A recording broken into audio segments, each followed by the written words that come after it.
Havendo número legal e invocando a Deus pela grandeza da pátria e a paz entre os homens, dou por aberta a sessão. Convido o nobre vereador, Dr. Edson da Creatinina, para proceder à leitura da ata da sessão anterior. Ata da 102ª sessão ordinária, em 23 de novembro de 2011. Presidência dos senhores vereadores Jorge Felipe, presidente, e Ivanir de Mello, a convite. Às 14 horas, com a presença dos senhores vereadores Sônia Rabelo, Argemiro Pimentel, Renato Moura, Paulo Messina, Luiz Carlos Ramos, Tio Carlos, Márcia Teixeira, Leonel Brizola Neto, Ivanir de Mello, Dr. Eduardo Moura, Dr. Edson da Creatinina, Remon, Rubens Andrade e Oleomar Coelho, 14, assume a presidência o senhor vereador Ivanir de Mello e ocupa o lugar de secretário o senhor vereador Dr. Edson da Creatinina, ambos a convite. Encerra-se a sessão às 16h07.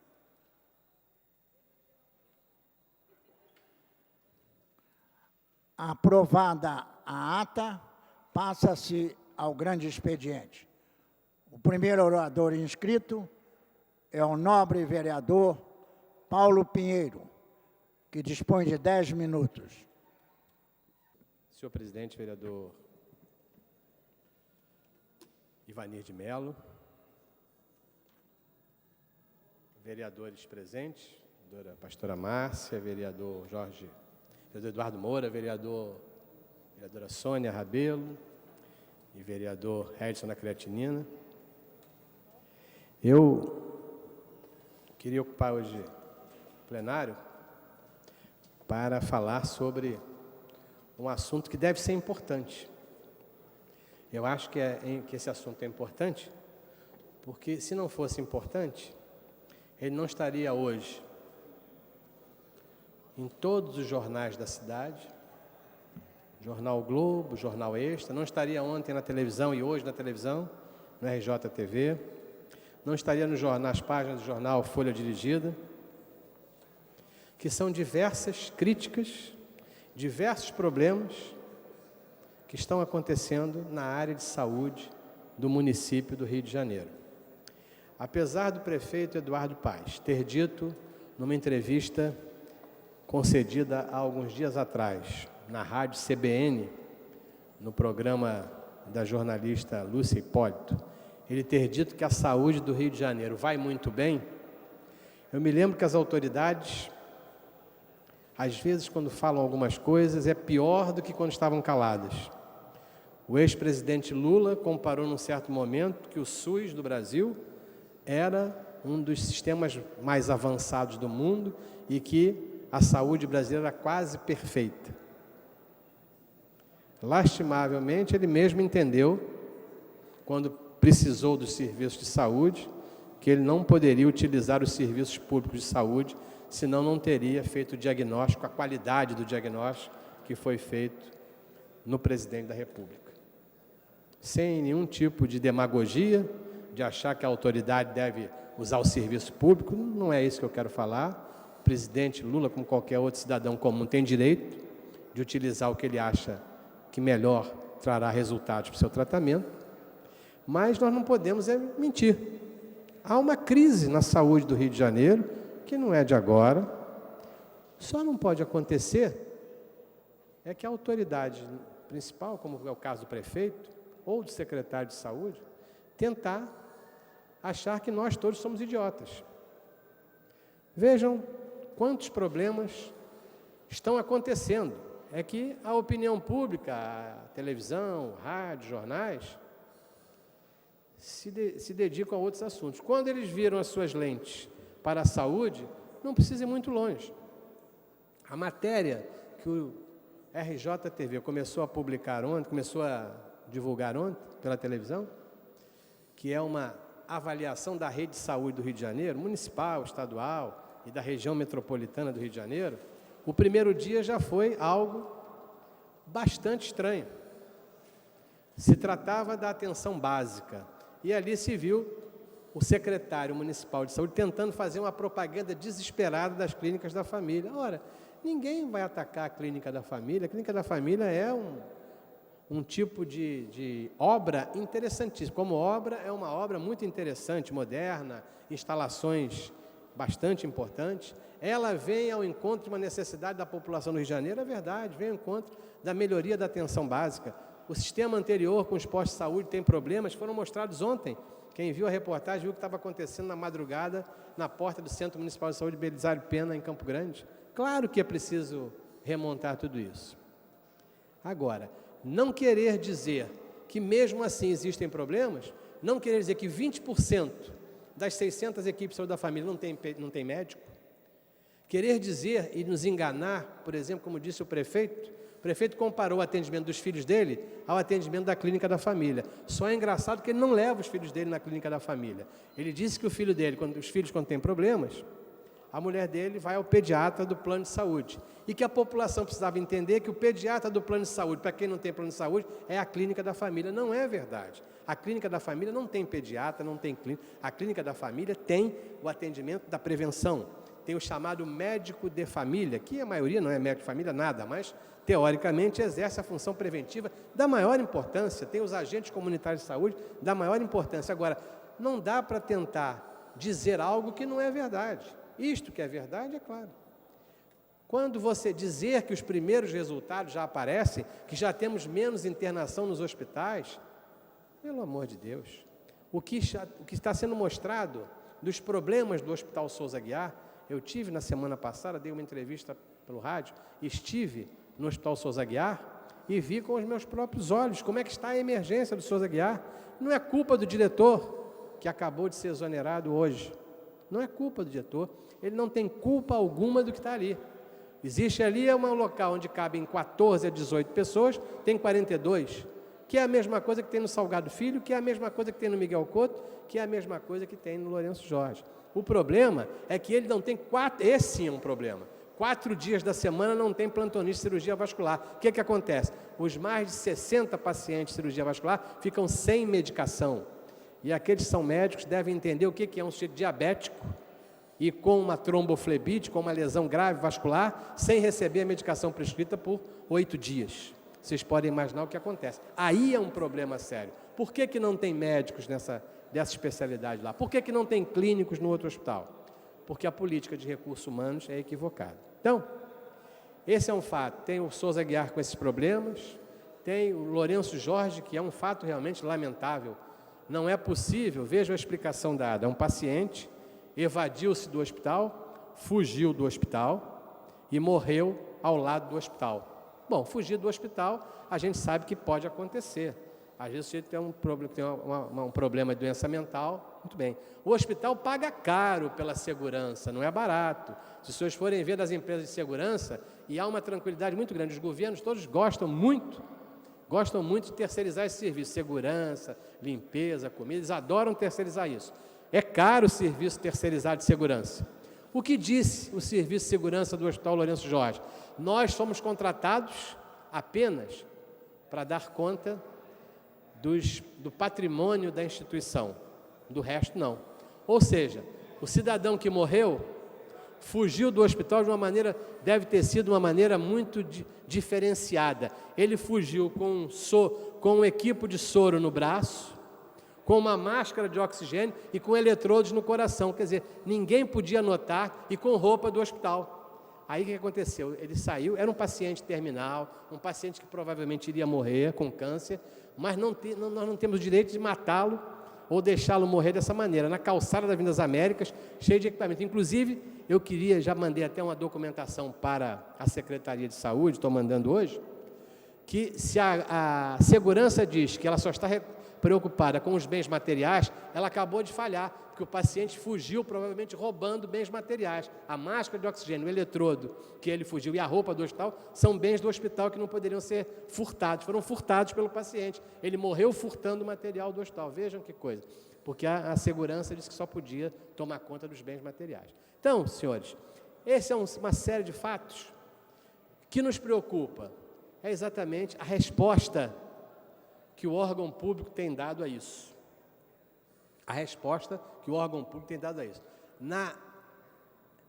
ênfase que a Secretaria de Saúde tem tido de agradar o prefeito, de tentar mostrar ao prefeito que a saúde vai bem. Estamos chegando no ano eleitoral e o prefeito precisa dizer que a saúde vai bem.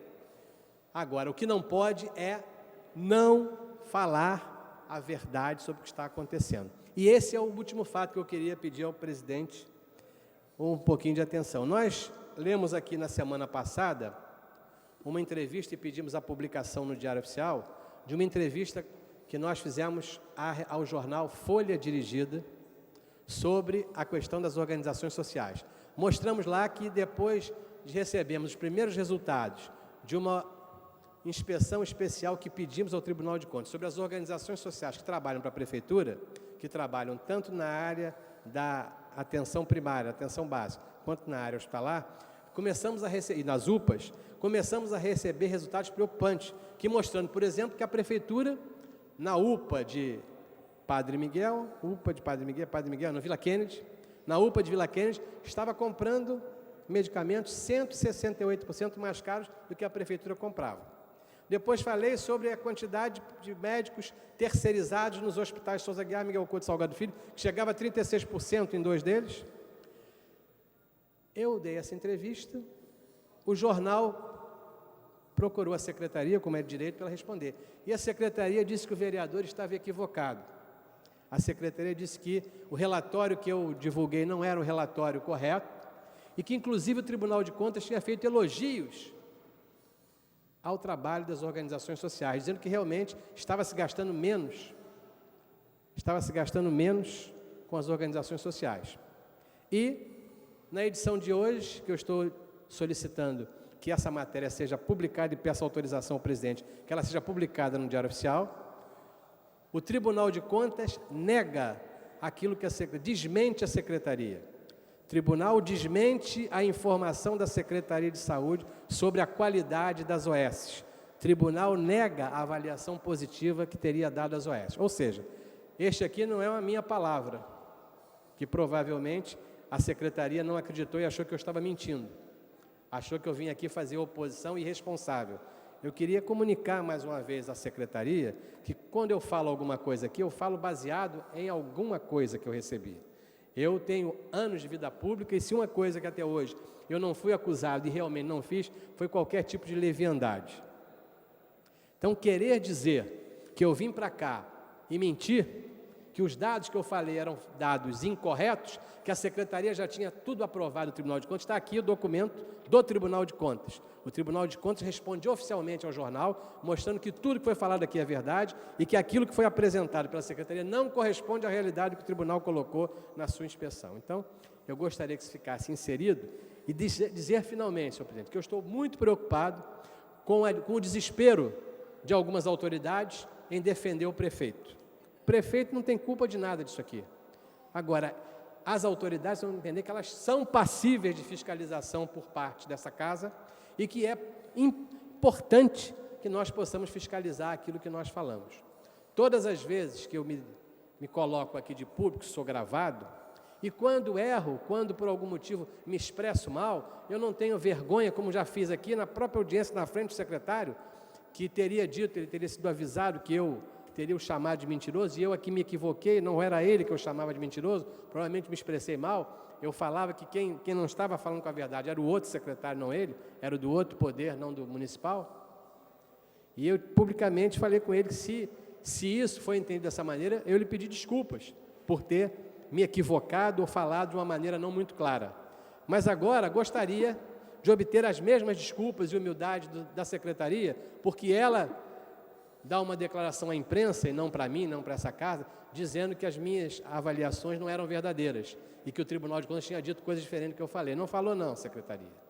E espero que os senhores leiam essa matéria para entender que é grave a gente entender que um órgão público passa uma informação através da sua assessoria de comunicação que não tem respaldo do órgão fiscalizador, que é o Tribunal de Contas. Queria agradecer e pedir a publicação e voltaremos a discutir esse assunto com calma. Agora que a saúde, eu não sei como é que vai a saúde do prefeito, mas que a saúde aqui no Rio não vai bem, não tenho dúvida de afirmar isso, não vai bem. Muito obrigado. A presidência comunica ao nobre vereador que autoriza a publicação solicitada. O próximo orador inscrito é a nobre vereadora Márcia Teixeira, que dispõe de 10 minutos. Boa tarde, presidente, senhores vereadores. Eu quero dar continuidade aqui à fala do nobre vereador doutor Pinheiro, referente também à saúde, essas clínicas da família. Desde a semana passada eu gostaria de ter falado. E nós vemos aí quase toda semana essas inaugurações das clínicas de família. E tem me preocupado bastante sobre isso, porque a falta de profissionais está aí na cara. Então, eu gostaria de compartilhar isso para os meus colegas, para aqueles que estão nos assistindo, que essas clínicas da família, essas unidades instaladas pela Prefeitura para dar atendimento básico em saúde, é verdade que há muito tempo não se investe em saúde, e esse é um mérito do projeto, pelo menos se começou a fazer alguma coisa, mas isso é muito pouco. Estamos acostumados a nos contentar com qualquer coisa, como se estivesse nos fazendo favor, mas o povo não é bobo.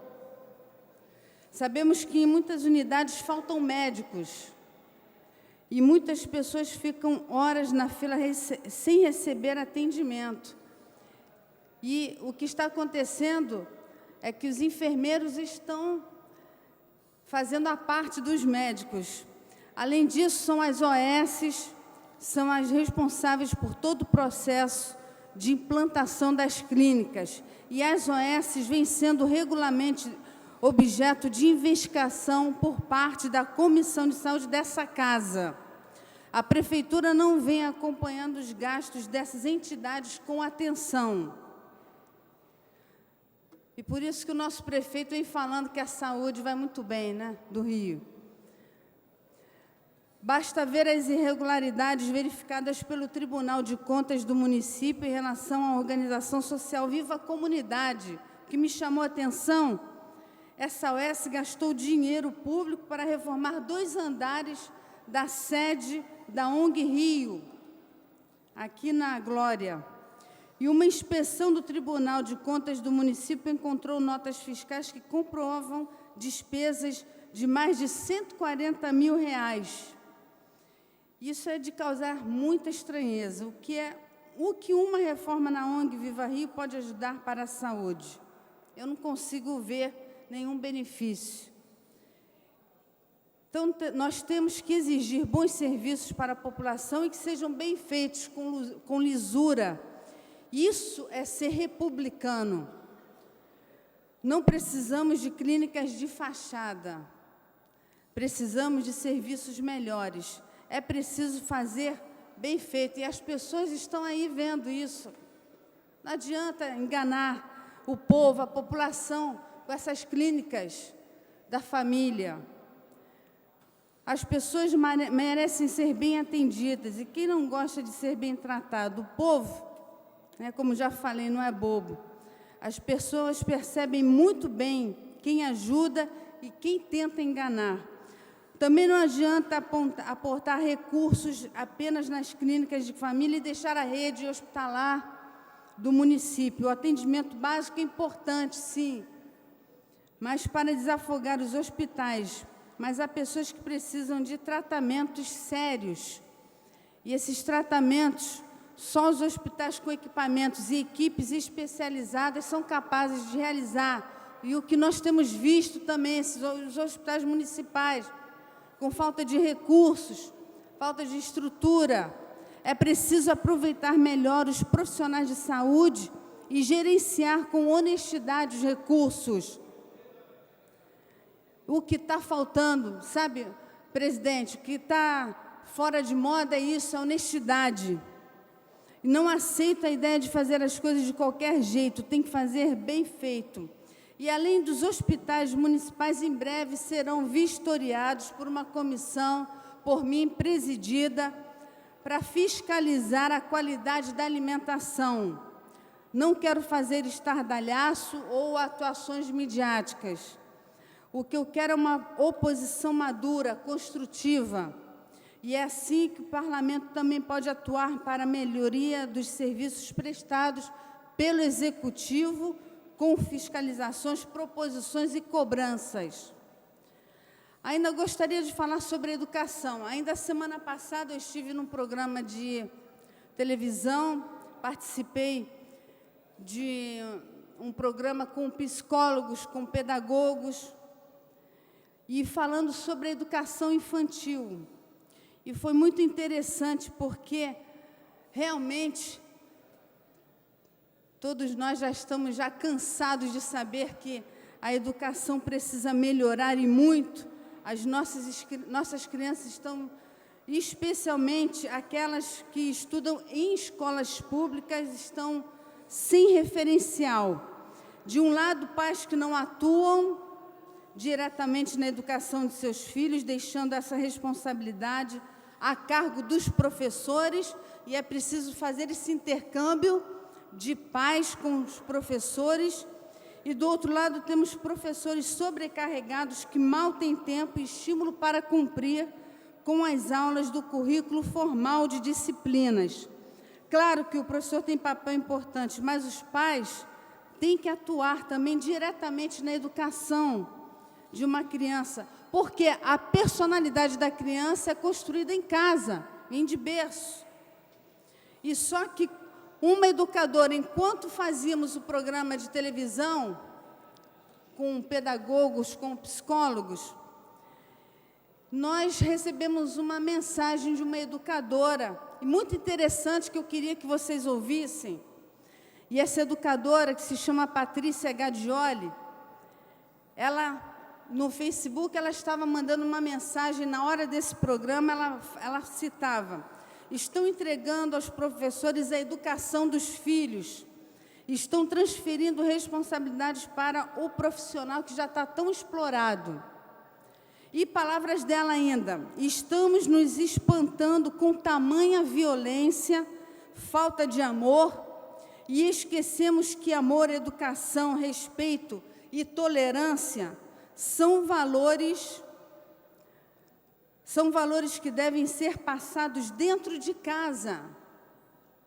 E muitos pais têm esquecido isso, mas quando cobramos dos pais atitude, liderança e responsabilidade, eles nos dizem, olha só, os pais dizendo: tia, não sei o que faço com essa criança, não tem mais jeito.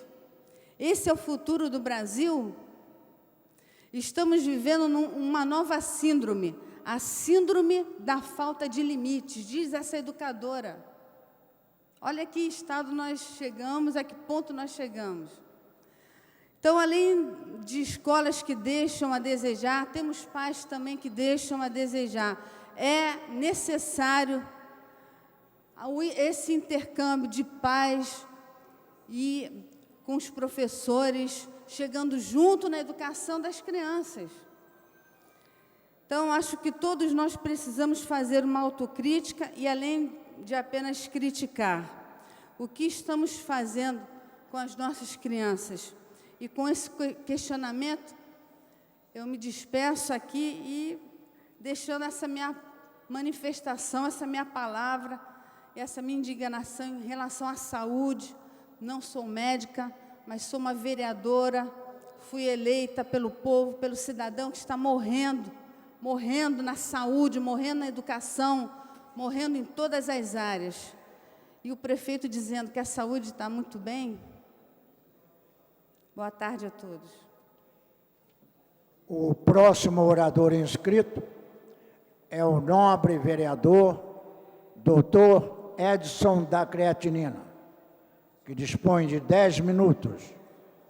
Nobre vereador Ivani de Mello, presidente dessa sessão, nobres vereadores presentes, meu colega Eduardo,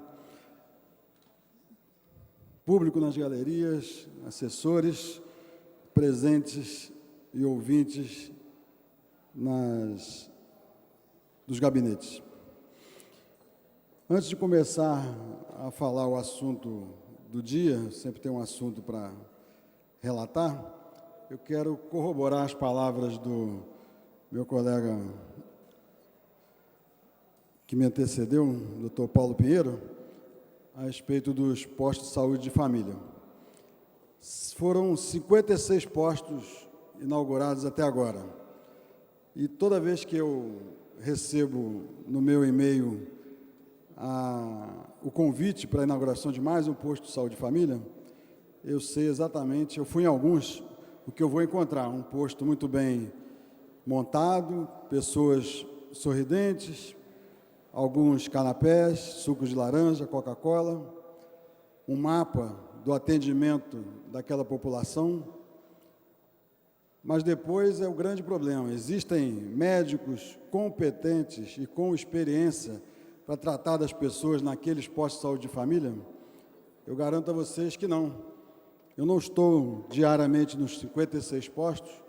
Eu aprendi com o tempo que nós só podemos afirmar alguma coisa quando nós testemunhamos, mas eu recebo constantemente relatos de amigos meus que trabalham em postos de saúde de família e que testemunham a falta de médicos, a falta de experiência de médicos recém-formados ou aposentados que são atraídos para trabalhar nos postos de saúde de família com salários acima de 7, 8 mil reais, mais do que eu ganho quando eu trabalho como professor de 40 horas na Universidade do Estado do Rio de Janeiro com doutorado. Então, realmente, é um salário atraente, mas nós que somos médicos, né, doutor Eduardo, nós sabemos que quando nós nos formamos, nós não sabemos absolutamente nada, não sabemos tratar os pacientes adequadamente. A faculdade é apenas uma introdução à medicina. Nós precisamos de médicos experientes que nos ensinem diariamente a difícil tarefa de tratar e de cuidar de seres humanos. Eu ouvi também o nosso prefeito, Eduardo Paes, falar na CBN e, mais uma vez, foi enaltecido o sistema de saúde do município, que está melhor, eu garanto que está melhor do que esteve com o ex-prefeito, mas está muito longe de ser um sistema de saúde adequado.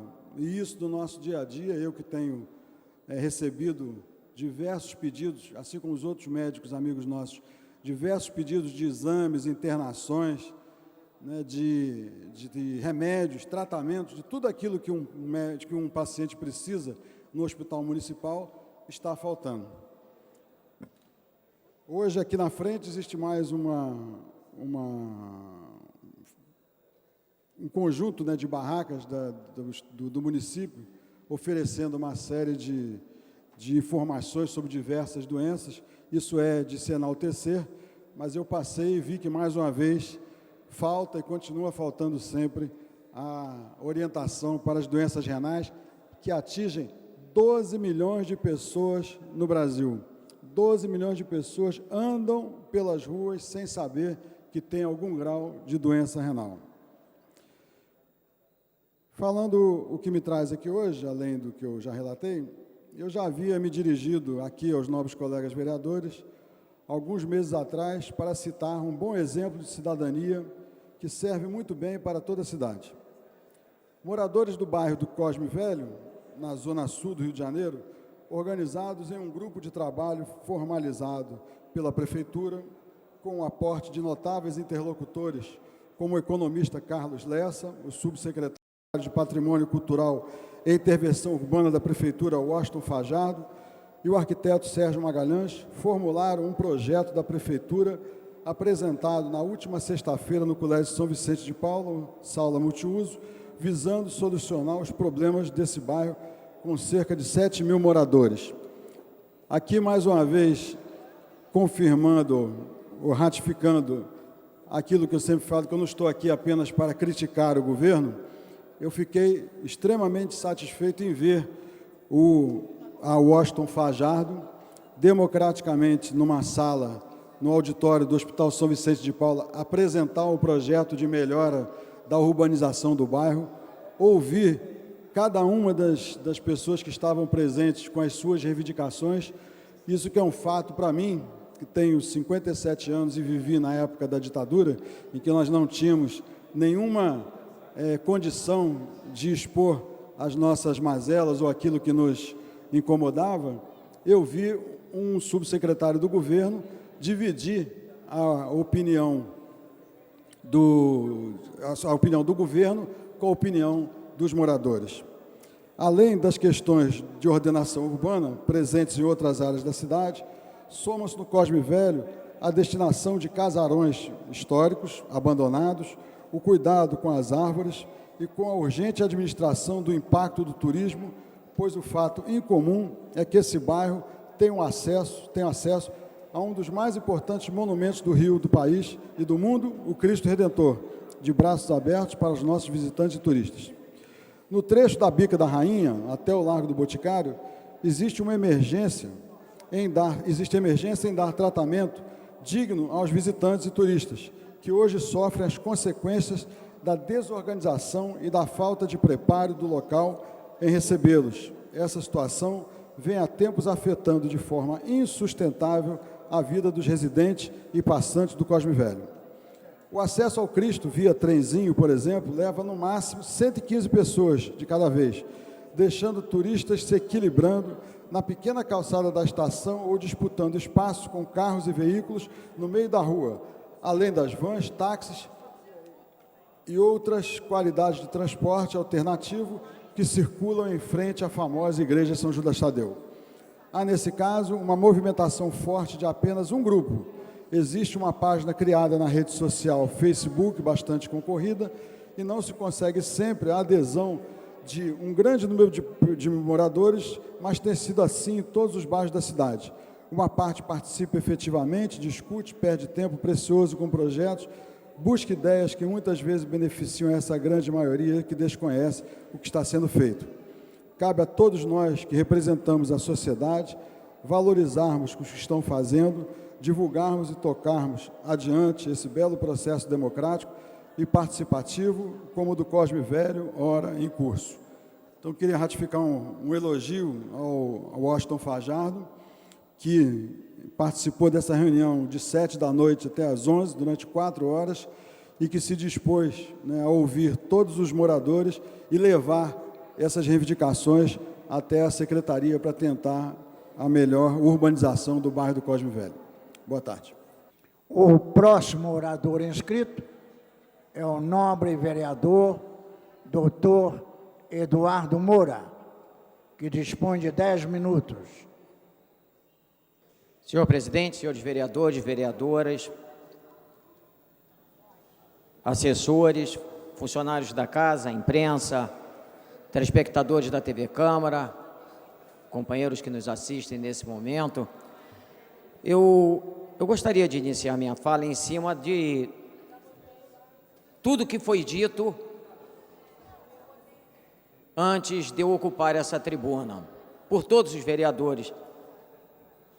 Foi uma unanimidade hoje até aqui. E eu espero que mais uma vez se confirme que a unanimidade não seja a razão. Porque parece, às vezes, que nós estamos em um outro município,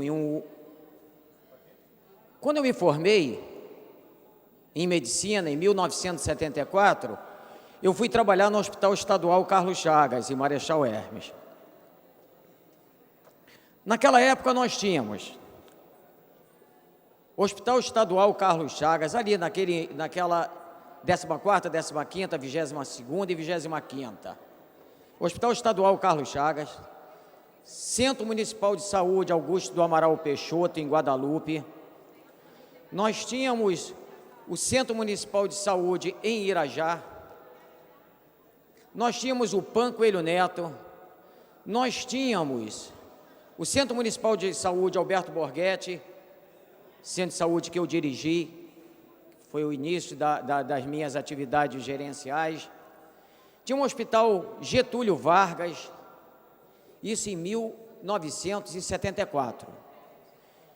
Os anos foram passando, 78, 84, 82, 86, 90, 94, 98, as eleições se sucedendo, vários prefeitos, vários secretários municipais de saúde e os hospitais continuavam sendo os que eu citei, como ainda permanece, mas as unidades básicas de saúde eram só essas.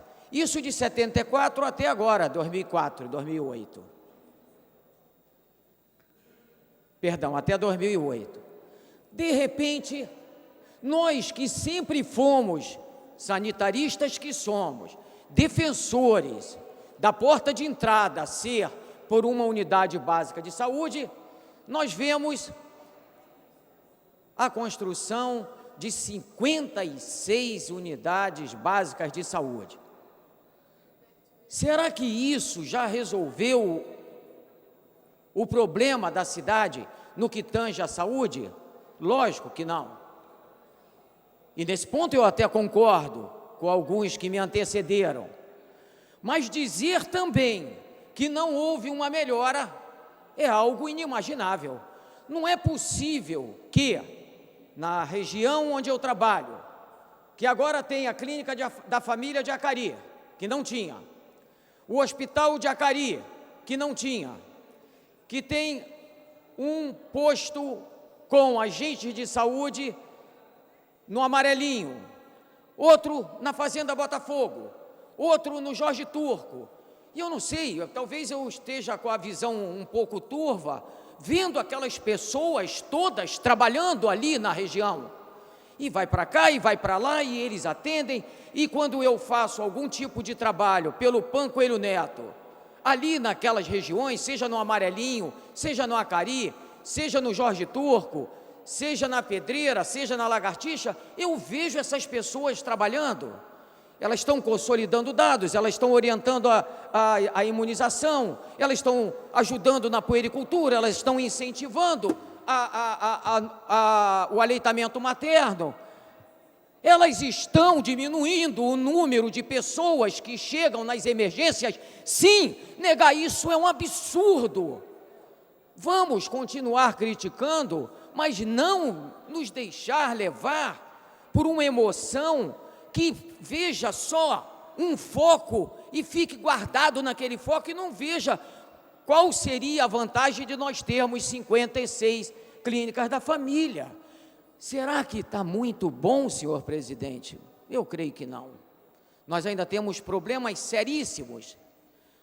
Mas dizer que isso não está levando a nada e dizer que não houveram mudanças, eu também acho que é um pouco de não mostrar o que efetivamente está ocorrendo. Se a pessoa tiver facilidade para resolver o seu problema de diarreia, que não está com desidratação, lá no PAN Coelho Neto ou na clínica da família, eu duvido,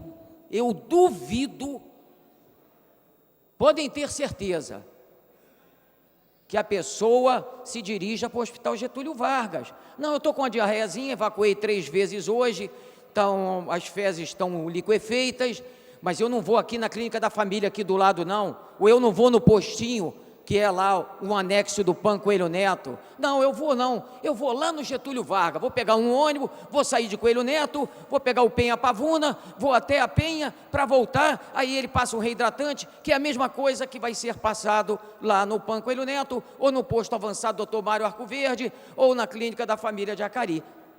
Ora, meu Deus do céu, será que alguém é louco de sair de Coelho Neto, de Acari, da Pavuna, e se dirigir até o Carlos Chagas, se tiver com escabiose, se ele tiver uma facilidade ali do lado, no Jorge Turco, no bairro União, para poder passar ali um escabicida?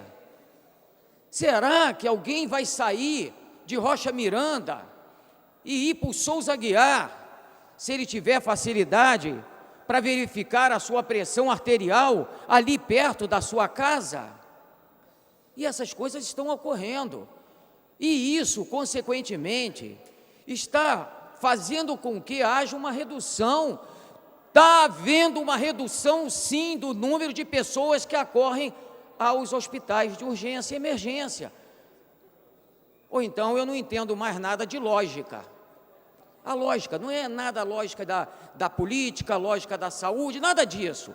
A lógica do ser humano, que prefere ir enfrentar uma fila numa UPA ou enfrentar uma fila numa clínica de emergência, se ele tiver uma clínica da família ao lado.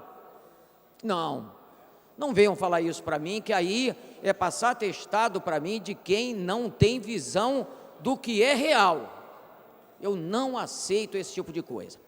Antes de encerrar, senhor presidente, eu quero dizer o seguinte: eu retornei à casa há 10 meses, desde fevereiro que eu estou aqui, 9, 10 meses. E eu estou ouvindo falar sempre nas questões de malversações de recurso, nos problemas sérios que estão ocorrendo com as OS, etc. Pô, nós temos um Tribunal de Contas aí, para resolver esse problema. Nós temos um Ministério Público para resolver esse problema. Nós não podemos ficar batendo nisso aqui na tribuna e não ter formas para a gente chegar através do que existe.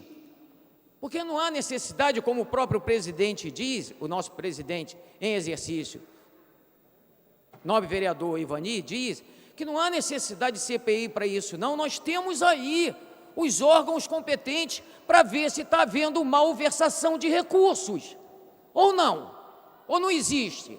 Não tem Tribunal de Contas, não tem o Ministério Público, e aí o tempo vai passando, o mês, fevereiro, março, abril, maio, junho, julho, é uma vergonha, nós temos um problema ali, aquilo ali não teve licitação, aquilo ali não teve problema, e nós temos que tomar uma atitude e tal, e aí será que eles não estão fazendo nada?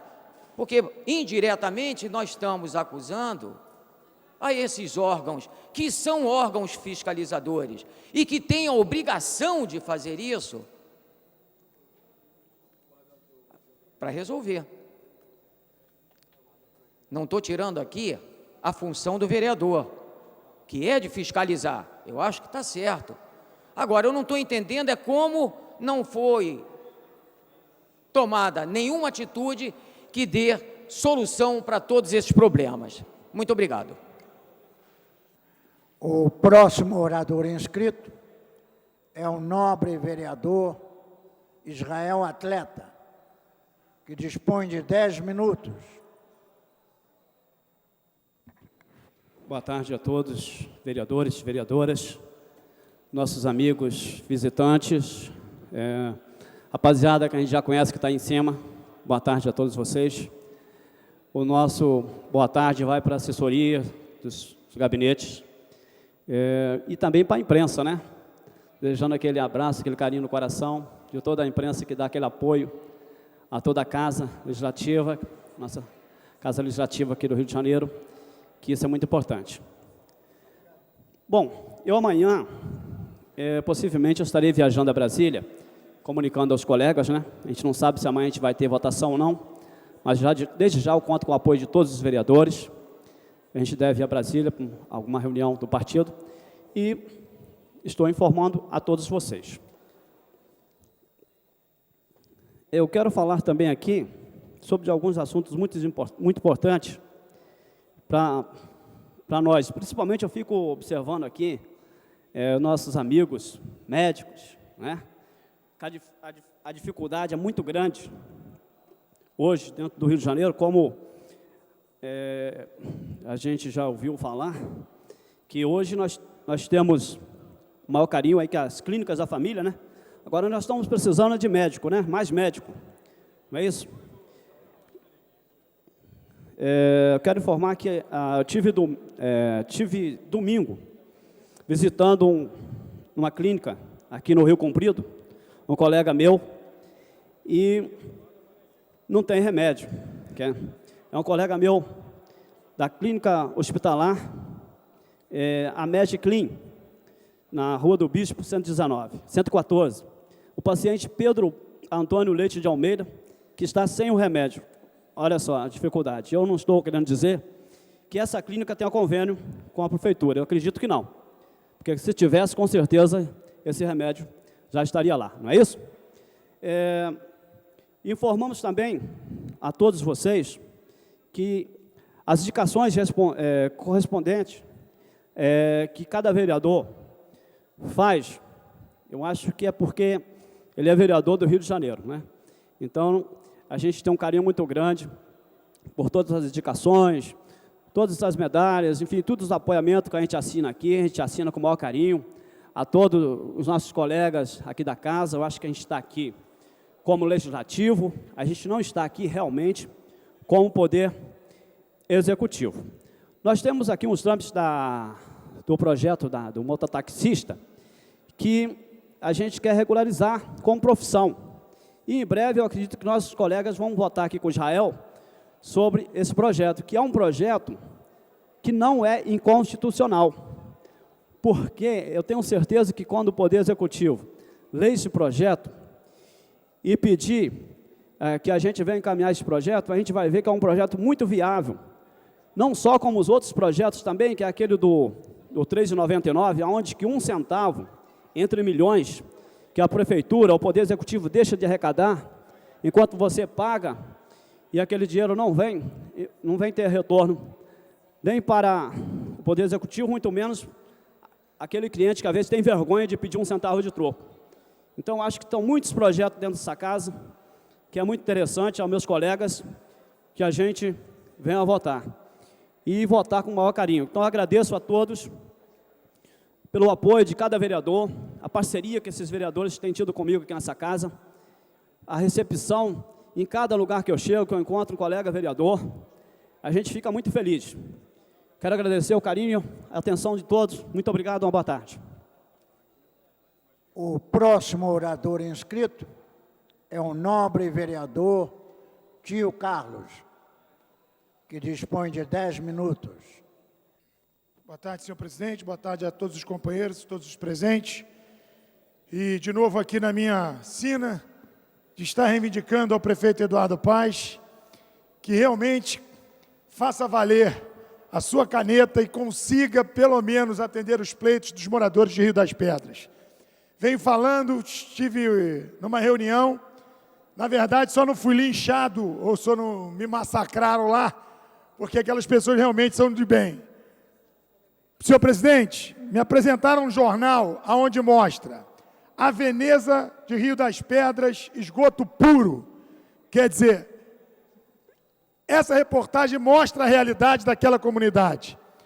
Eu venho falando já há 6 meses aqui, pedindo, inclusive, tentando falar com o subprefeito Tiago Mohamed, que reitero que é um rapaz altamente comprometido, trabalha muito, porém os problemas de Jacarepaguá, já os da Barra e do Recreio, estão tendo soluções.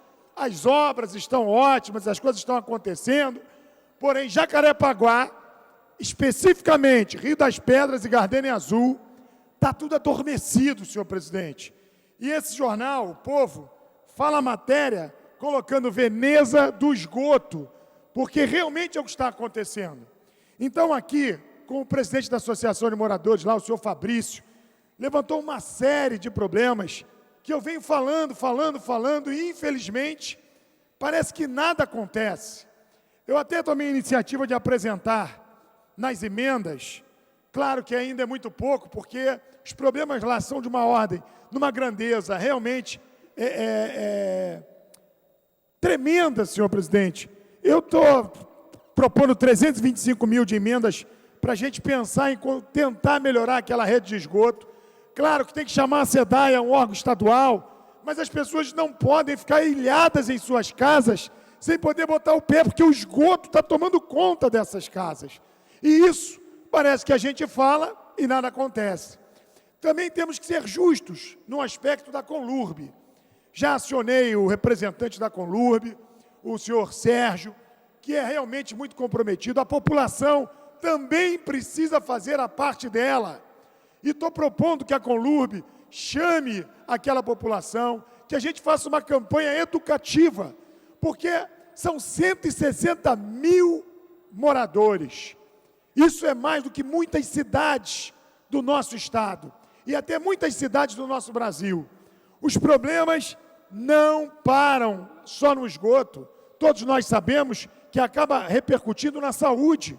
Então, senhor presidente, tenho aqui linkado uma série de reivindicações da comunidade, cumprindo o meu papel, assim como o senhor. Não é só o papel do vereador fazer leis, porque até entendo que temos boas leis, o que precisamos é que essas leis sejam colocadas em prática. Mais do que isso, precisamos fiscalizar se essas leis e se o Poder Executivo está atuando. Então, eu queria deixar registrado que os problemas lá são muito grandes. Então, eu peço ao prefeito Eduardo Paes que tenha um entendimento, que converse com o governador Sérgio Cabral, que chame o presidente da SEDAI, ou se não, a Rio Águas precisa também dar uma olhada, porque nós temos os problemas dos ralos dos esgotos, galerias de água pluviais, nós temos problemas nos canais que estão assoreados. Então, precisamos que haja de forma urgente, porque nós não podemos ir para uma reunião e sermos massacrados. Já falei com o vereador Chiquinho Brazão, que é o vereador da base que é do partido do prefeito Eduardo Paes, como venho falando, por exemplo, nas questões também da segurança. Lá, hoje, Rio das Pedras, estamos com problema de drogas. Crack, à luz do dia, sendo negociado, e as crianças estão à mercê dessa violência. Então, preciso que a segurança pública, que o governador Sérgio Cabral peça para que olhe lá. Quando eu disse que Rocinha é muito bom, Vidigal, Complexo do Alemão, isso é muito importante. Esses avanços temos que bater palmas. Mas será que as comunidades que o tráfico não imperava, essas não precisam de um olhar mais pontual? E é o que está acontecendo em Gardênia Azul e Rio das Pedras. Então, aqui quero deixar registrado, estou fazendo a minha parte, mas eu preciso que os nossos pleitos, e aí volto, senhor presidente, o senhor que é um homem muito experiente, um homem que está ocupando já o 3º mandato, já foi deputado estadual, secretário de saúde, eu fico muito preocupado, porque às vezes os nossos pleitos, eles são, o tio Carlos é da oposição. Eu aqui não sou oposição, eu sou a favor da cidade do Rio de Janeiro. A oposição partidária tem que ser consciente, consistente. Como, por exemplo, a questão da saúde. Viu o nobre vereador Eduardo Moura falar? Claro que tivemos avanços, sim. Médico da família, isso é muito importante que seja dito. Mas não podemos deixar de ouvir e de olhar, por exemplo, ontem no RJTV, aquilo não é factoide. Aquilo não foi criado pela oposição. Aquilo é verdade. O posto de Campo Grande está abandonado. Nós não podemos também fechar os olhos por sermos do governo ou contra o governo. Essa é uma preocupação. Que o cidadão fugiu do Hospital Lourenço Jorge e preferiu morrer na rua do que morrer dentro daquele hospital. Isso também é verdade. A emergência do Lourenço Jorge, eu estive lá. Nós temos que passar de lado, senhor presidente, nos corredores, porque é uma maca de um lado e maca do outro. Isso o prefeito Eduardo Paes não pode negar. Isso ninguém pode negar. Nós temos uma bancada de vereadores aqui, temos 10 médicos, inclusive o senhor, doutor Eduardo Moura, a que eu devo um respeito, por sei que ele está trabalhando e o mandato dele vai ser realmente, no pleito do ano que vem, reconhecido pelo que vem fazendo.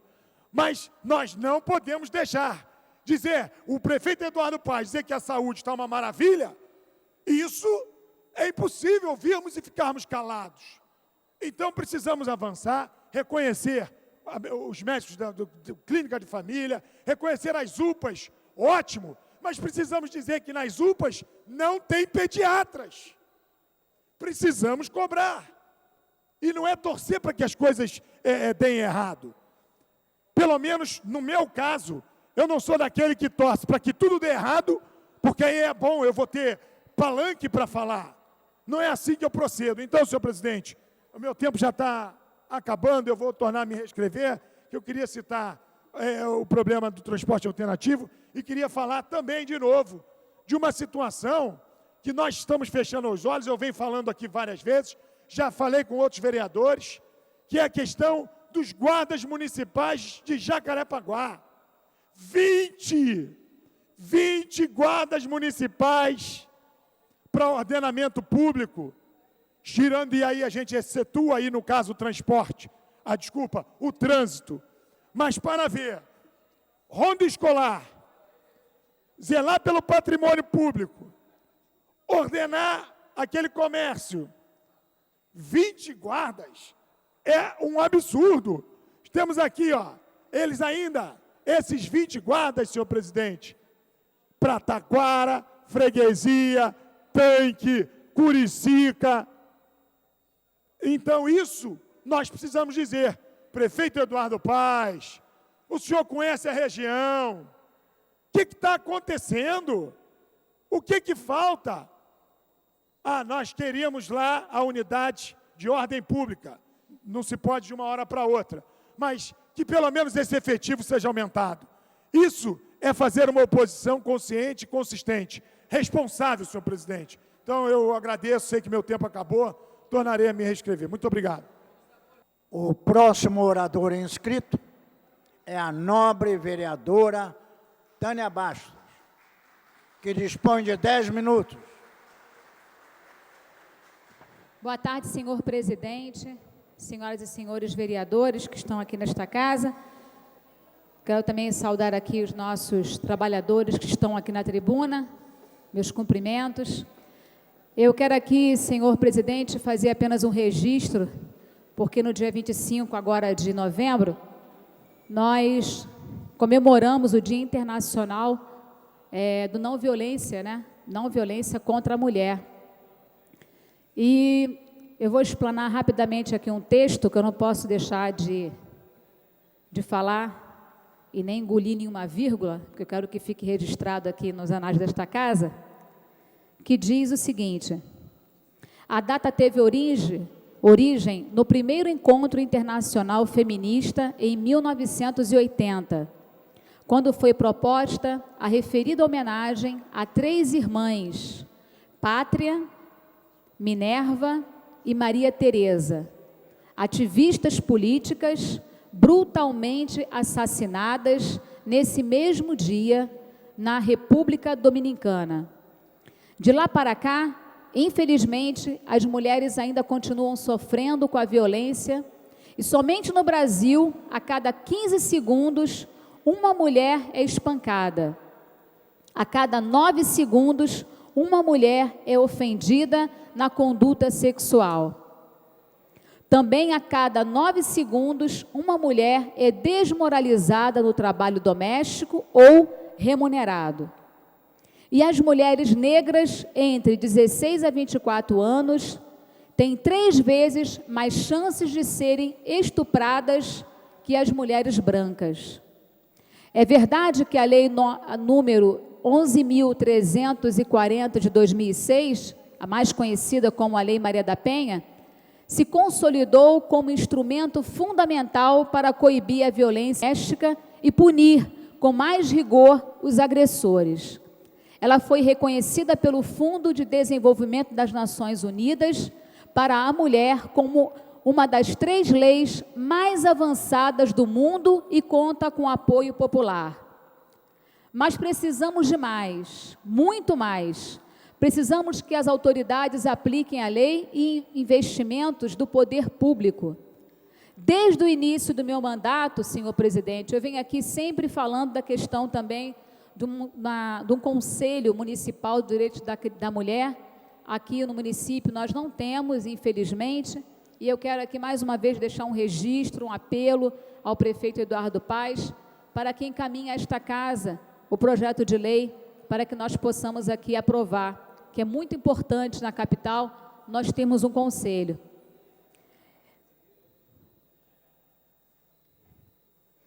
Nós, mulheres, também precisamos de serviços especializados, como os centros de atendimento psicossocial e jurídico, casas-abrigo, mais delegacias especializadas, centros de educação e de reabilitação para os agressores.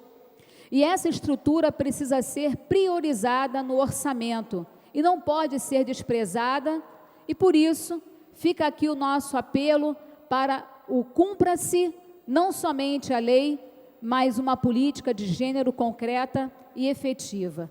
E eu quero aqui também parabenizar a nossa chefe, né, da Polícia Civil, a delegada Marta Rocha, que expediu um mandato de prisão a 40 homens agressores que estão aí foragidos, e ela, então, expediu esse mandato de prisão. Eu quero aqui parabenizar a delegada Marta Rocha por essa iniciativa, por essa coragem, e também parabenizar o movimento que eu mesma participei neste sábado, às 15 horas da tarde, senhor presidente, com o grupo de uma igreja, foi um grupo religioso, que é a Igreja Universal do Reino de Deus, da qual eu faço parte, e nós paramos ali a Avenida Dom Helder Câmara e fizemos uma passeata com cerca de 3.000 mulheres. E esse movimento chamou-se Rompendo o Silêncio. E lá nós tivemos também, depois do término da caminhada, foi feito algumas palestras, tivemos uma delegada também falando a respeito da violência, falando das delegacias, das DEANs, né, que é a Delegacia da Mulher. Tivemos um trabalho também com assistentes sociais, com psicólogos também, fazendo palestras, enfim. Então, também quero parabenizar, além da nossa delegada Marta Rocha, por ter expedido, né, o mandato de prisão aí para 40 homens, e também parabenizar a Igreja Universal por esse movimento que foi feito neste sábado. Muito obrigada, senhor presidente, e a todos. O próximo orador inscrito é o nobre vereador José Everaldo, que dispõe de 10 minutos. Senhor presidente, senhores vereadores, Israel Atleta, doutor Eduardo Moura,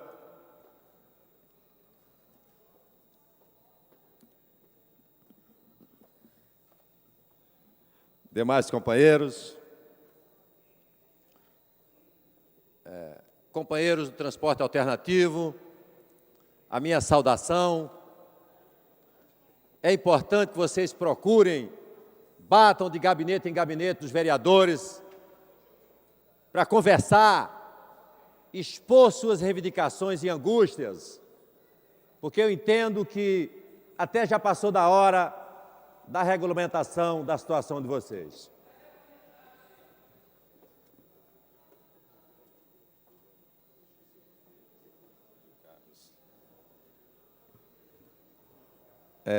Esqueci na hora o nome do vereador Tio Carlos, meu amigo, a quem devo muitas orientações. Queria ainda parabenizar a vereadora Tânia Bastos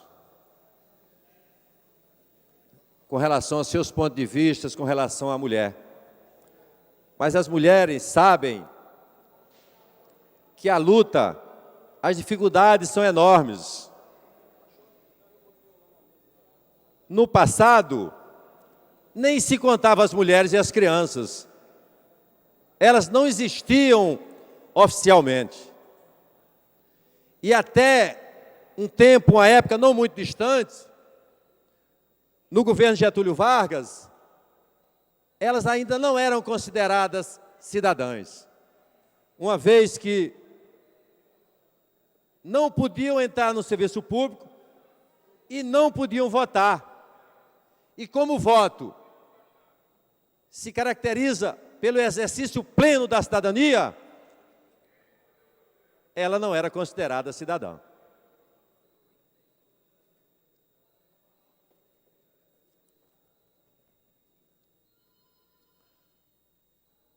Todos sabem que é primordial na vida das pessoas com deficiência e que ainda temos um longo caminho a ser percorrido. Porém, a Prefeitura da cidade do Rio de Janeiro, através da Secretaria Municipal da Pessoa com Deficiência, anuncia a volta de uma grande feira voltada para a pessoa com deficiência, que é a REACES. A solenidade de lançamento da 4ª edição da Feira Nacional de Reabilitação, Inclusão e Acessibilidade, que ocorrerá no dia 30 de novembro, quarta-feira, às 10 horas, no Palácio da Cidade. Portanto, amanhã. Gostaria de informar que esse evento será de tamanha alegria para a cidade do Rio de Janeiro e mais ainda, para a sua população, uma vez que iremos receber em nosso município grandes empresas e que irá facilitar o conhecimento de todas as pessoas com deficiência. A REACES é oriunda da Feira Internacional de Tecnologia e Reabilitação, Inclusão e Acessibilidade e ocorre em São Paulo, recebendo aproximadamente 45 mil pessoas por ano. Aqui no município do Rio de Janeiro, a REACES está de volta após 5 anos, por iniciativa da Prefeitura do Rio de Janeiro e através da Secretaria Municipal da Pessoa com Deficiência. Seria um prazer se todos pudessem conferir o evento, onde haverá estandes de várias empresas e instituições voltadas para a pessoa com deficiência. Haverá atividades gratuitas e também palestras que estima-se que aproximadamente 12 mil pessoas compareçam à feira. Durante toda a programação haverá palestras e atividades gratuitas para um público estimado em 12 mil pessoas. Vale lembrar que a 4ª edição ocorrerá nos dias 28, 29 e 30 de junho de 2012, no Rio Centro. É importantíssimo lembrar que, no fim das contas, quem ganha mais com a acessibilidade são as pessoas, são os deficientes em geral. Quem ganha mais é você, que vai contribuir para uma cidade melhor e sentir que, de fato, realizou algo importante para o ser humano. Então, amanhã, no Palácio da Cidade, é importante o comparecimento para prestigiarmos. Porque eu costumo lembrar as dificuldades que nós enfrentamos sem nenhum problema físico para chegarmos ao trabalho.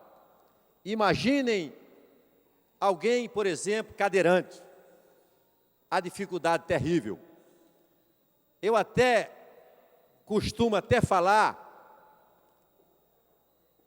até em função da minha inquietação, da minha angústia, que as pessoas deviam ser escolhidas aleatoriamente e serem fixadas a uma cadeira de roda, pelo menos durante 24 horas, para eles sentirem a dificuldade de um cadeirante. Era isso que eu tinha a dizer, senhor presidente. Muito obrigado. O próximo orador inscrito é o nobre vereador, doutor Eduardo Moura, que dispõe de 10 minutos.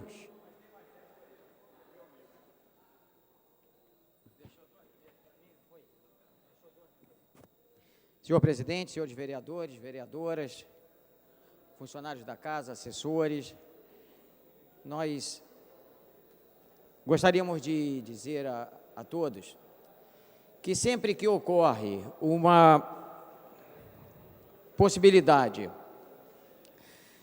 de vermos avanços na região onde nós trabalhamos, onde labutamos, onde fomos criados, onde tivemos toda a nossa vida desde a infância, nós ficamos felizes. E nós temos observado isso ali na região de Acari, Pavuna, Rocha Miranda, Coelho Neto, Costa Barros, Honório Gurgel,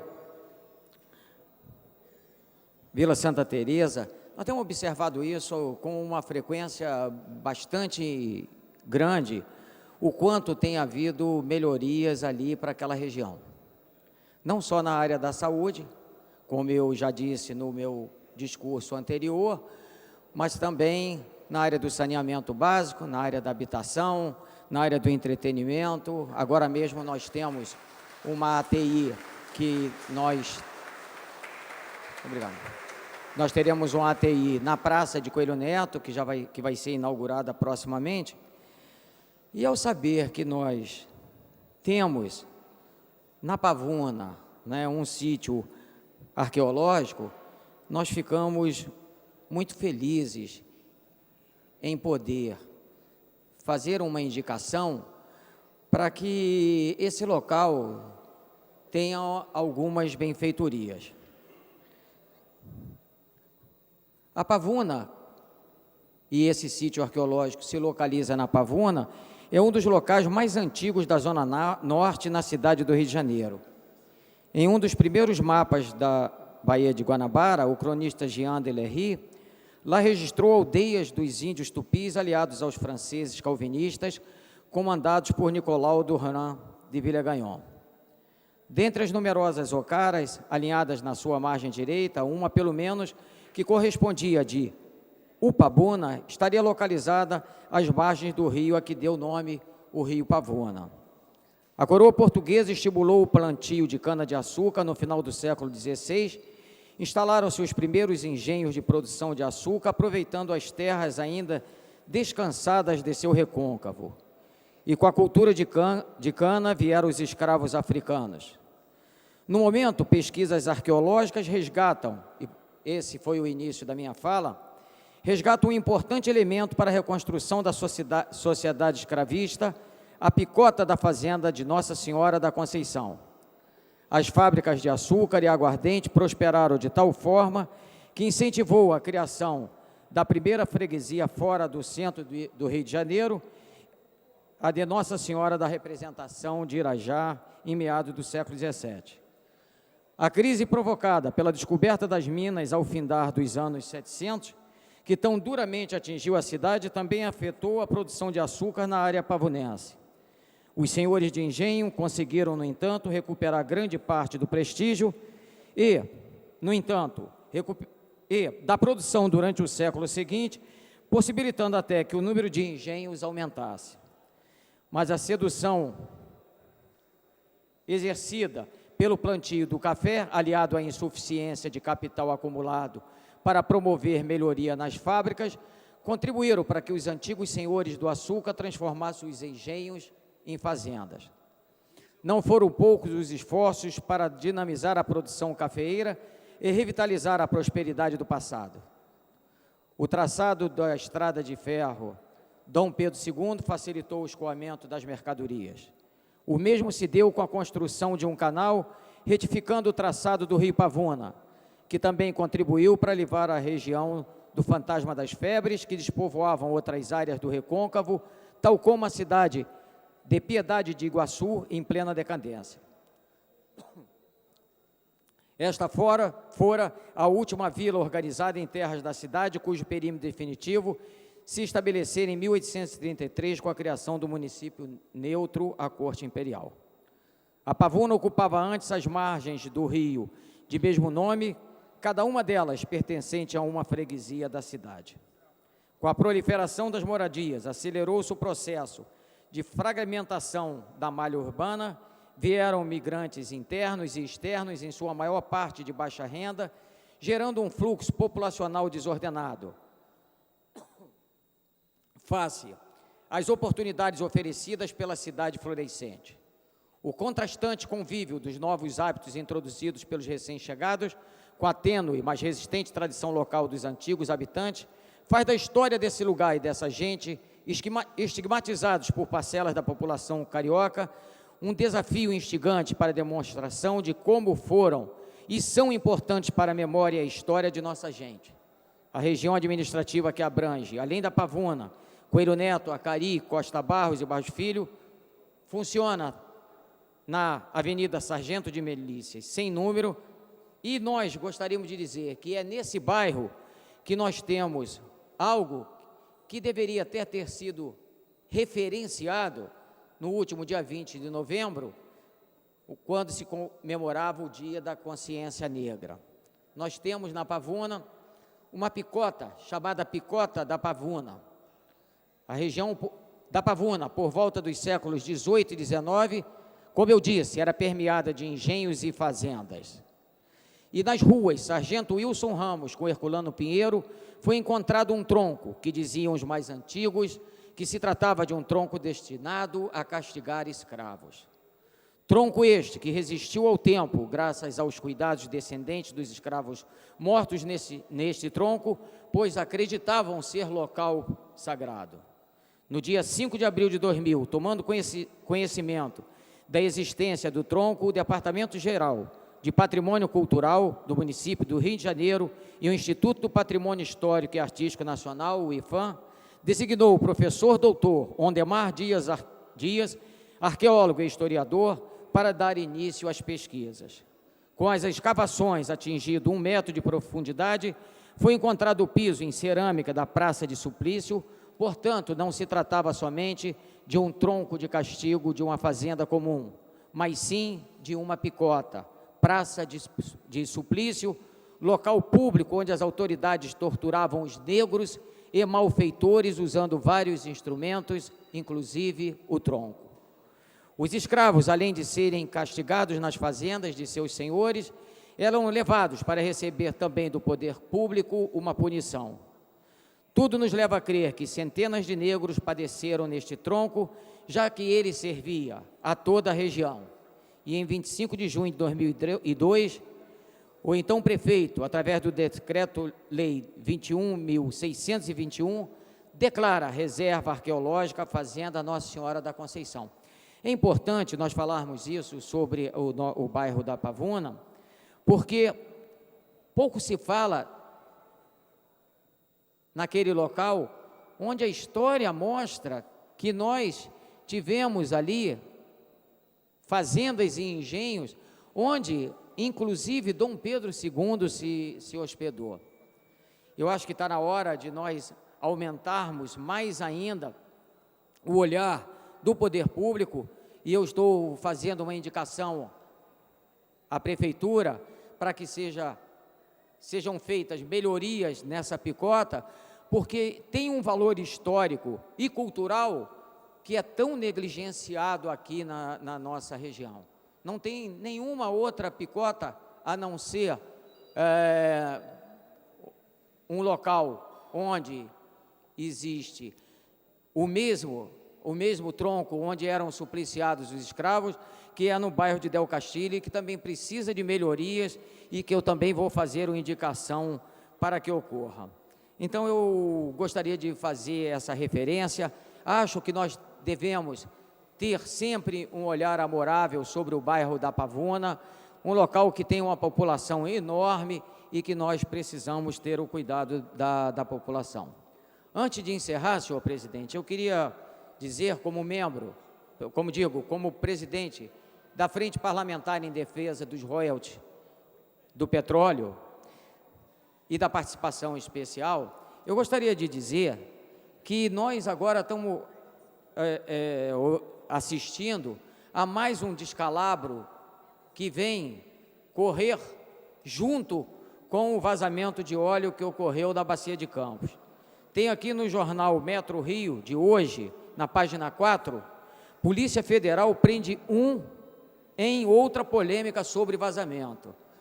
Então, além do vazamento, agora nós temos uma empresa que foi contratada para recolher esse óleo que vazou na Bacia de Campos. Eles, sem dar conta, essa empresa, sem dar conta do óleo que foi enviado para ela, houve um vazamento e isso acabou caindo na malha fluvial. Olha, gente, que absurdo! Além de nós termos vazamento lá em Campos, agora nós temos vazamento também aqui nesse local, se eu não me engano, em Caxias, onde é a sede dessa empresa. E aqui diz o seguinte: a Polícia Federal prendeu um funcionário da Condecom, é esse o nome, senhor presidente, da empresa, de Teresópolis, ontem, após irregularidades terem sido encontradas na atuação da empresa que estaria recebendo óleo recolhido pela Chevron, petroleira americana, responsável pelo vazamento de petróleo no Campo do Frade, na Bacia de Campos. Segundo o delegado da Polícia Federal, Fábio Sclia, a quem a imagem que eu tenho pelos últimos acontecimentos tem sido a melhor possível, os agentes acharam irregularidades como armazenagem inadequada de produtos tóxicos, omissão nociva à saúde humana ou à natureza e reforma irregular nas instalações. Somando as penas, o funcionário que não teve o nome divulgado pode pegar 8 anos e meio de prisão. Mas não é esse que a gente quer prender não, senhor presidente. Eu acho que quem tem que ser preso são outras pessoas. Tem gente acima dele que está precisando de ser preso. porque eu tenho certeza que não é ele que mandou fazer isso. Ele foi mandado para fazer. Não estou justificando o ato que ele procedeu, mas eu acho que tem mais gente que deve ser preso. E, pasme os senhores, que a Secretaria Estadual do Ambiente informou que técnicos do INEA foram chamados para acompanhar agentes da Polícia Federal na operação, mas eles não encontraram irregularidade. Quer dizer, a Polícia Federal encontrou, mas o INEA não encontrou. É uma casa da mãe Joana, né? Como é que pode? Eu acho que é só aqui no nosso país que acontece uma coisa como essa. As empresas vêm de outros países, fazem o que querem e quando acaba, vai um pobre funcionário preso. Eu acho que está precisando de ter mais gente para ir para a prisão. Muito obrigado.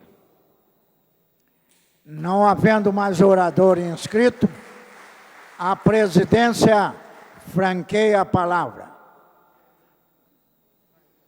Com a palavra franqueada, o nobre vereador Tio Carlos.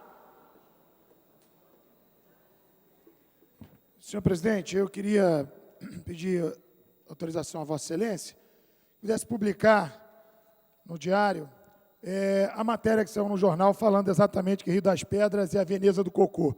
Tá? Até para que fique ilustrado de que quando nós vamos ao anseio da sociedade, quer dizer, buscar as demandas do cidadão, nós somos cobrados. E é importante que fique registrado o porquê que estamos sendo cobrados. Então, eu gostaria de pedir a Vossa Excelência que pudesse publicar e queria aqui, de novo, terminar a minha fala, enfatizando que essa questão dos guardas municipais de Jacarepaguá, ela é muito importante, por isso que já até pedi auxílio ao vereador Chiquinho Brazão, sei que tem outros vereadores e outros companheiros que atuam, como Piuí, na região, para que leve esse pleito ao secretário de Ordem Pública, Alex, para que ele possa ser sensível. Final de ano está chegando, ali na Taquara, especialmente Taquara e Freguesia, o comércio é pulsante, ali pujante, e tem ali uma movimentação muito grande de pessoas, e nós precisaríamos que realmente houvesse um aumento desse efetivo, pelo menos agora para o final do ano. Se puder atender, pelo menos no mês de dezembro, né, onde notadamente a gente sabe que o comércio tem uma procura maior, para que realmente o caos não se instaure lá. Então, essa é a minha preocupação em relação a Jacarepaguá. Queria aqui apenas fazer uma colocação de forma respeitosa a todos os cidadãos, posso dizer profissionais que aqui se encontram do transporte alternativo, sei que são da Cooperativa do Rio da Prata, tenho aqui divergências em função da licitação, mas tenho um respeito muito grande por todos os senhores e entendo, nesse caso, o prefeito Eduardo Paes precisa recebê-los para que possa dar uma devida justificativa e que haja realmente, conforme o material que foi aqui me enviado, haja não só um pré-julgamento. Creio que aqui, não conheço a estruturação interna da cooperativa, mas eu tenho uma posição contrária à forma que foi feita essa licitação. Isso já me posicionei, inclusive, na audiência pública. Porém, não cabe a mim, de forma absolutamente prematura, de pré-julgar. E o que eu vi na matéria do Fantástico, vi uma matéria que retratava, e como diz aqui, praticamente os condenou, e o prefeito Eduardo Paes, que sim, não cumpriu a lei 3360, abriu um precedente, fez as licitações, precisa dizer por que fez de forma arbitrária, ele acabou revogando o decreto que causou um prejuízo a todos os senhores. Então, isso cabe a todos os vereadores terem maiores informações. O meu gabinete está aberto para ouvi-los, mas tenho aqui uma posição contrária, no sentido de que, se o prefeito Eduardo Paes tomou uma iniciativa, ele precisa dizer o porquê, e aí todos os senhores que já se sentem prejudicados, porque a licitação foi onerosa, como consta, acho que aqui ninguém está aí para ser prejudicado. Sei que são trabalhadores, sei que vivem dessa forma de transportar pessoas de forma responsável, e que o que aconteceu não pode haver um pré-julgamento, e é importante que todos possam ser ouvidos. Essa é a minha colocação, e os vereadores, acredito que possam ter realmente também os seus gabinetes abertos para ouvi-los, como na audiência pública que aqui ocorreu nesta casa. São dois lados defendendo os seus interesses. O que eu entendo é que tem que ser de forma absolutamente responsável, para que ninguém possa ser impedido de trabalhar e ninguém possa ser realmente prejudicado. Essas são as minhas colocações. De novo, coloco de forma respeitosa, apesar de ter um entendimento contrário a todos os companheiros que aí estão, acho que isso tem que ser resolvido dentro de um consenso onde os senhores não possam ser prejudicados. Essas eram as minhas colocações. Não havendo mais orador inscrito, a presidência franqueia a palavra. Não havendo manifestação por parte dos senhores vereadores, a sessão fica suspensa até às 15h40. Está suspensa a sessão.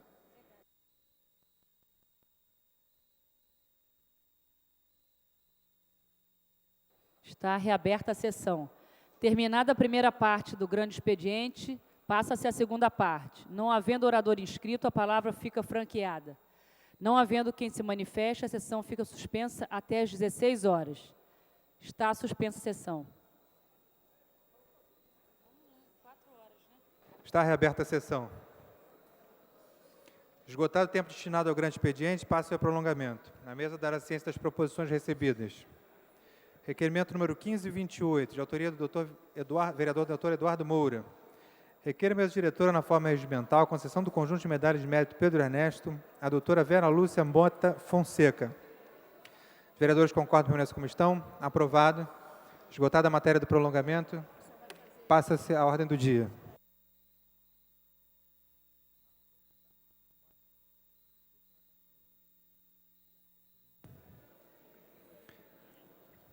Em tramitação especial em regime de urgência, em primeira discussão, projeto de lei 1153 de 2011, de autoria do Poder Executivo, que declara como de especial interesse social para fins de urbanização e regularização urbanística e fundiária as 43 áreas da área de planejamento 5, a P5, que menciona e estabelece os respectivos padrões especiais de urbanização. O projeto está pendente de parecer das comissões. Pela ordem, nova vereadora Sônia Rabelo. Por favor, verificação de quórum, presidente.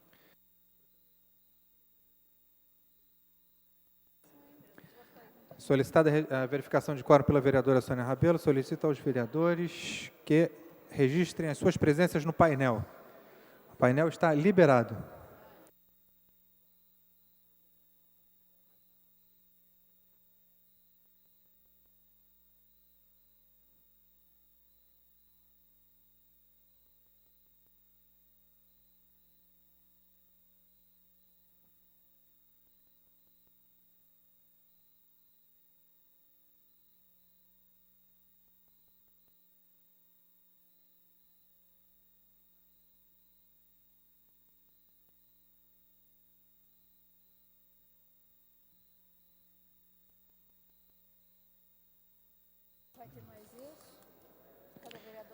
A presidência vai encerrar a verificação.